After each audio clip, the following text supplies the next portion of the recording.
السلام عليكم يا عم الحاج. كل سنة وحضرتك طيب. وعليكم السلام ورحمة الله وبركاته. أهلا وسهلا، نورتنا وشرفتنا. انت فينك يا عم؟ من زمان ما حد شافك. هو حد مزعلك في حاجة ولا ايه؟ والله الدنيا تعبانة والسوق نايم نومة ما حصلتش ومتغطر. مش عارف والله، كان العيب مني والله من الزبون.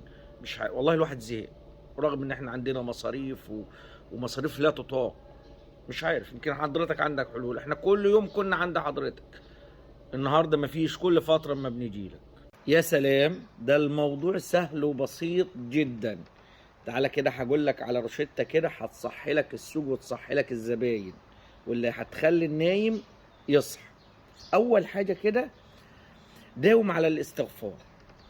يزيل الهم ويوسع في الرزق.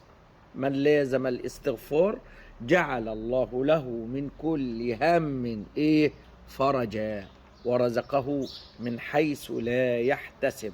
ديت اول نقطة. والحاجة التانية النهاردة والمهمة، تكامل الاصناف. الزبون يجي يلاقي عندي من الابرة للصاروخ.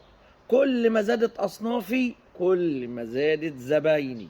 ويا سلام لو انت تدير عملك بايدك، دوت قمة النجاح، وتوفر الوقت الكافي النهاردة لنجاح عملك. والحاجة التالتة بقى والمهمة، تظبيط الاسعار. بدل ما اكسب 2 جنيه، لا انا هكسب جنيه واحد. ازاي؟ خد مني المثل دوت، وممكن ال 2 جنيه اكسبهم في الصنف برضه.